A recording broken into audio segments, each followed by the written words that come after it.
بسم اللہ الرحمن الرحیم۔ آج کا عنوان اندھیری گلی کا مسافر۔ پرانے وقتوں کی بات ہے، ایک چھوٹے سے شہر میں ایک آدمی رہتا تھا جس کا نام یوسف تھا۔ یوسف ایک عام کاریگر تھا جو دن رات محنت کر کے اپنے گھر کا خرچ پورا کرتا۔ اس کا ایک ہی خواب تھا کہ وہ اپنی بیٹی فاطمہ کو پڑھا لکھا کر ایک باعزت زندگی دے سکے۔ شہر میں ایک مشہور بازار تھا جہاں دن بھر چہل پہل رہتی، مگر اس بازار کے پیچھے ایک اندھیری گلی تھی جس میں لوگ کم ہی جاتے۔ کہا جاتا تھا کہ اس گلی میں رات کو عجیب و غریب آوازیں آتی ہیں اور کئی لوگ وہاں سے گزرتے ہوئے لاپتہ ہو گئے ہیں۔ ایک دن یوسف کو ایک قیمتی کام کا آرڈر ملا جس کے بدلے اسے اتنی رقم ملتی تھی کہ وہ اپنی بیٹی کا سال بھر کا اسکول کی فیس ادا کر سکتا، لیکن مسئلہ یہ تھا کہ مال وقت پر پہنچانے کے لیے اسے اندھیری گلی سے گزرنا پڑتا۔ یوسف نے دل مضبوط کیا اور کہا، اللہ پر بھروسہ ہے، رزق اس کے ہاتھ میں ہے، میرا ارادہ نیک ہے تو انشاءاللہ کوئی نقصان نہیں ہوگا۔ رات کا وقت تھا، آسمان پر بادل چھائے ہوئے تھے اور تیز ہوا چل رہی تھی۔ یوسف نے اپنا تھیلا کندھے پر ڈالا اور اندھیری گلی میں قدم رکھ دیا۔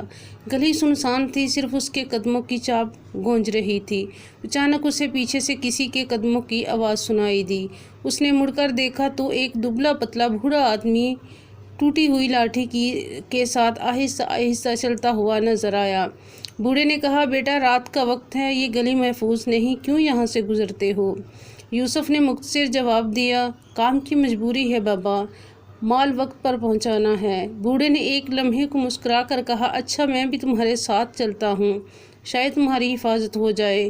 دونوں آہستہ آہستہ آگے بڑھے۔ گلی کے بیچ میں پہنچتے ہی اچانک تین نقاب پوش لوگ اندھیرے سے نکلے اور یوسف کا راستہ روک لیا۔ ایک نے تلوار نکالی اور بولا، جو کچھ ہے دے دو ورنہ جان سے مار دیں گے۔ یوسف ڈر گیا، مگر اس سے پہلے کہ وہ کچھ کرتا وہی بوڑھا آگے بڑھا اور اپنی لاٹھی سے ایسی پھرتی سے وار کیا کہ ایک ڈاکو کی تلوار ہاتھ سے گر گئی۔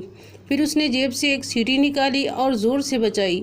اچانک گلی کے دونوں کناروں سے شہر کے محافظ دوڑتے ہوئے آئے اور ڈاکوؤں کو پکڑ لیا۔ یوسف حیران رہ گیا۔ محافظوں نے بتایا کہ یہ بوڑھا دراصل شہر کا ایک پرانا محافظ ہے جو برسوں سے اس گلی میں چھپ کر لوگوں کی حفاظت کرتا ہے تاکہ ڈاکو پکڑے جائیں۔ بوڑھے نے یوسف کو دیکھ کر کہا، بیٹا زندگی میں اندھیری گلیاں آتی ہیں، مگر نیت صاف ہو اور حوصلہ قائم رہے اور بھروسہ اللہ پر ہو تو راستے خود روشن ہو جاتے ہیں۔ یوسف نے شکر ادا کیا اللہ پاک کا اور مال وقت پر پہنچا دیا۔ اس دن کے بعد اس نے سیکھا کہ خوف پر قابو پانا اور ایمان پر قائم رہنا ہی اصل کامیابی ہے۔